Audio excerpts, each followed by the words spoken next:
Assalamualaikum warahmatullahi wabarakatuh. Hai teman-teman semuanya, kembali lagi bersama saya. Nah, jadi kali ini kita akan membahas materi tentang ilmu pengetahuan alam yang bertemakan suhu dan kalor. Nah, jadi teman-teman tahu nggak sih suhu dan kalor itu apa? Kalau teman-teman belum tahu, simak videonya sampai habis ya. Nah, yang pertama kita akan membahas tentang suhu. Dari sepengetahuan teman-teman, suhu itu apa sih? Nah, jadi suhu adalah derajat panas atau dinginnya suatu benda. Nah, satuan suhu tersendiri untuk besaran suhu ada yang menggunakan Celcius, Reaumur, Kelvin, dan juga Fahrenheit. Namun dalam skala internasional, satuan yang digunakan untuk mengukur suhu adalah Kelvin. Kemudian alat ukur suhu tersendiri adalah termometer. Teman-teman pasti sudah tahu tentang termometer ya, karena termometer sendiri sudah nggak asing lagi bagi kita dalam kehidupan sehari-hari. Nah, ada beberapa jenis termometer. Yang pertama ada termometer klinis, termometer ruangan, termometer inframerah, termometer digital, dan juga termometer laboratorium. Kemudian ada termometer zat padat, termometer zat cair, dan juga termokouple. Faktor apa sih yang mempengaruhi suhu? Nah, jadi ada beberapa faktor yang dapat mempengaruhi suhu. Yang pertama adanya pengaruh dari ketinggian tempat dari permukaan bumi. Yang kedua adanya pengaruh tempat yaitu daratan ataupun lautan. Dan yang ketiga ada dipengaruhi secara tidak langsung oleh pembawaan angin. Apakah anginnya membawa panas atau anginnya membawa dingin? Yang keempat adanya pengaruh panas laten, yakni panas yang disimpan di dalam atmosfer bumi. Karena tadi kita sudah membahas tentang suhu, selanjutnya kita beralih ke kalor. Kalor sendiri adalah salah satu bentuk energi yang bisa berpindah karena perubahan suhu, yaitu berpindah dari benda bersuhu tinggi atau panas ke benda bersuhu rendah atau dingin.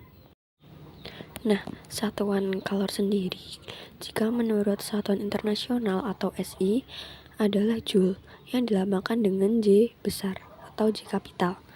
Meski begitu, ada beberapa sistem lainnya dalam kehidupan sehari-hari, misalnya kalori atau dilambangkan dengan kal kecil, dan kilokalori yang dilambangkan dengan K kal. Nah, 1 kalori sama dengan 4,2 Joule.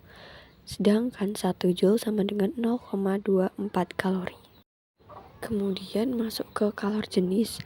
Suatu benda dapat didefinisikan sebagai jumlah kalor yang diperlukan untuk menaikkan temperatur 1 kg satu zat sebesar 1 derajat Celcius.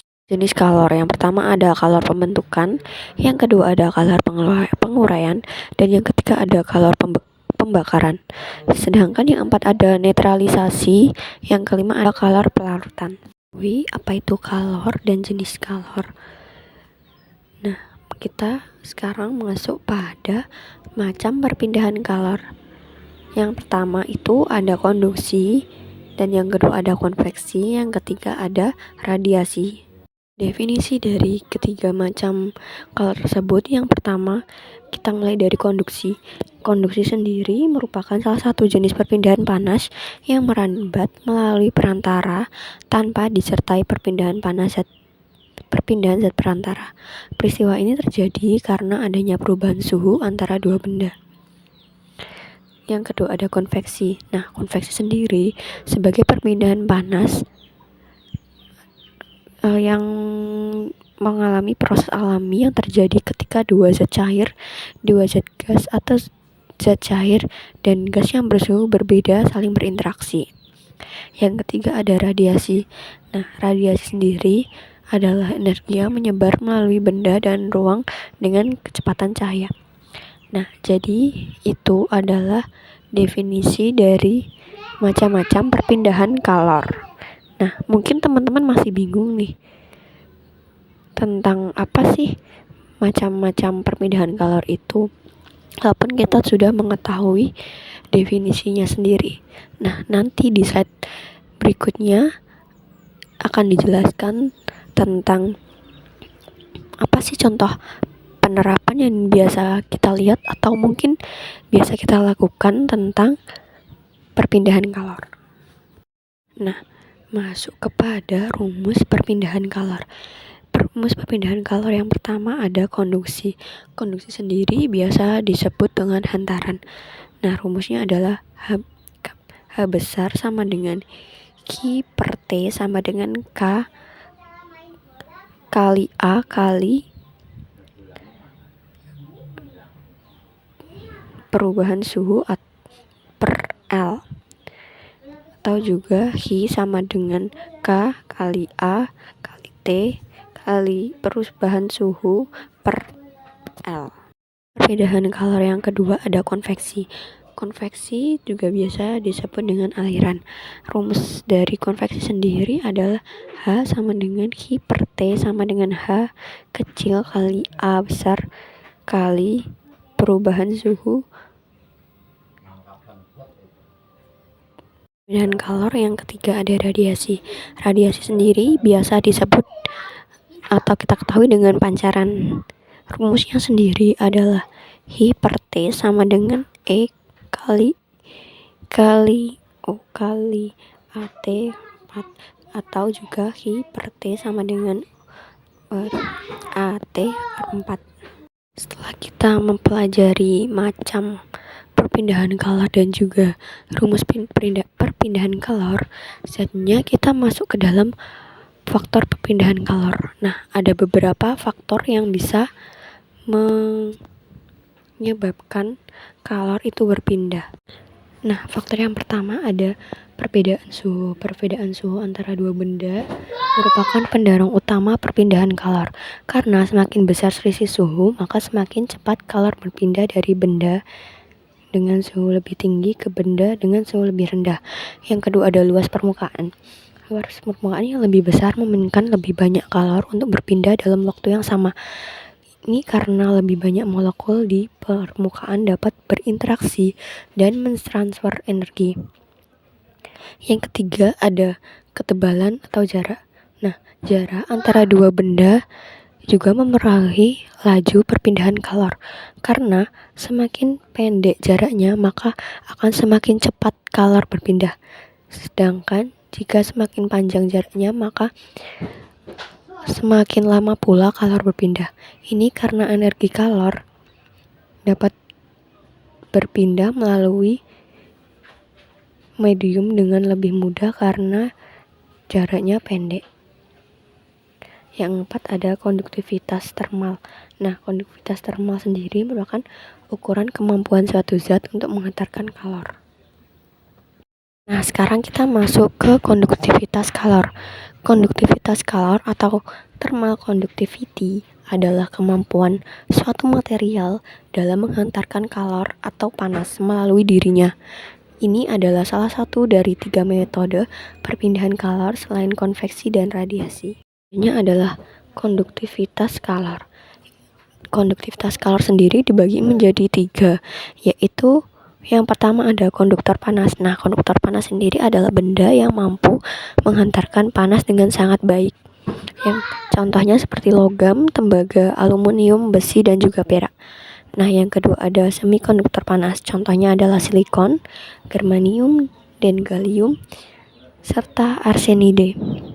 Yang ketiga adalah isolator panas. Nah, jadi isolator panas sendiri itu adalah benda yang kurang mampu atau tidak bisa dalam menghantarkan panas. Yang contohnya seperti kayu, plastik, karat, kaca, kertas, dan juga kain. Seperti yang sudah dijelaskan sebelumnya tentang konduksi, konveksi, dan juga radiasi, mungkin teman-teman sudah mempunyai gambaran nih tentang ketiga macam perpindahan kalor tersebut. Nah, jadi menurut kalian contoh penerapan dalam kehidupan sehari-hari itu apa sih? Oh, begitu. Jadi mungkin teman-teman masih kurang paham ya. Jadi contoh penerapan dalam kehidupan sehari-hari itu yang ketika dari konduksi sendiri atau hantaran itu contohnya adalah ketika kita memegang ujung sendok yang dimasukkan ke dalam air panas itu ujung sendok akan terasa panas karena panas dari air panas berpindah ke sendok melalui kontak langsung. Yang selanjutnya ada ketika kita memegang cangkir kopi panas, ya kita bikin kopi nih, terus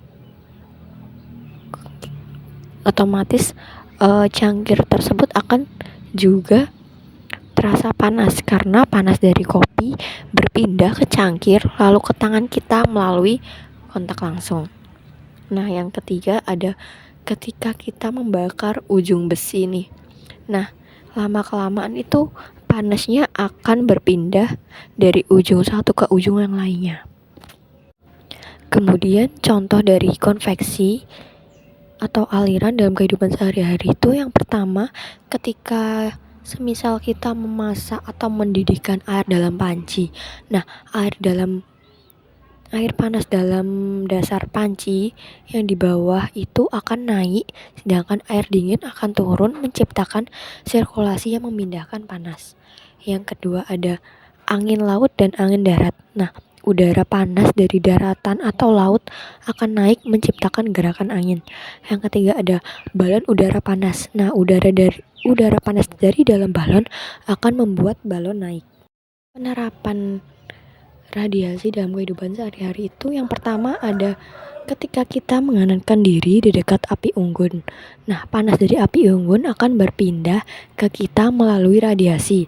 Kemudian ketika panas matahari. Nah, panas matahari itu akan mencapai ke bumi melalui radiasi. Yang ketiga, ketika kita menggunakan oven. Nah, oven sendiri menggunakan radiasi untuk memanaskan makanan. Yang keempat ada ketika kita memakai pakaian hitam. Nah, dari atas sampai bawah itu kita menggunakan pakaian hitam. Nah, pakaian hitam sendiri itu mampu menyerap lebih banyak panas dari matahari dibandingkan pakaian putih atau pakaian yang berwarna lain selain hitam. Setelah kita mengetahui apa itu suhu dan apa itu kalor, mungkin kita bertanya-tanya nih. Jadi kenapa sih suhu dan kalor itu saling berkaitan dan hubungannya apa sih? Nah, jadi hubungan suhu dan kalor sendiri itu mempunyai hubungan yang erat karena di mana suhu adalah ukuran dari energi kinetik rata-rata partikel-partikel dalam suatu benda, sedangkan kalor adalah bentuk energi yang berpindah karena perbedaan suhu. Semakin tinggi suhu suatu benda, maka semakin banyak energi kalor yang terkandung di dalamnya. Ini ada pengaruh kalor terhadap wujud zat benda. Nah, jadi wujud zat benda itu yang kita ketahui dan ada 3 ya. Yang pertama ada cair dan juga padat, kemudian yang ketiga ada gas. Nah, dari ketiga wujud zat benda tersebut itu bisa mengalami pengaruh dan mengalami perubahan. Contohnya seperti cair kemudian berubah menjadi padat itu dinamakan membeku. Kemudian dari padat menjadi cair itu dinamakan mencair. Kemudian dari padat ke gas itu dinamakan mengkristal, sedangkan gas ke padat disebut juga menyublim. Sebaliknya jika gas itu berubah menjadi cair, maka itu disebut mengembun, sedangkan cair menjadi gas itu merupakan menguap. Jadi itu adalah materi tentang suhu dan kalor. Mungkin dapat teman-teman pahami ya, dan semoga mudah dimengerti dan bisa menambah wawasan kalian tentang suhu dan kalor sendiri, dan kalian bisa membedakan yang mana sih konveksi, yang mana sih radiasi, yang mana sih konduksi, dan juga bisa memahami tentang suhu dalam kehidupan sehari-hari. Nah, mungkin itu saja materi yang dapat saya sampaikan. Jika ada kurangnya mohon maaf. Sekian, terima kasih. Wassalamualaikum warahmatullahi wabarakatuh.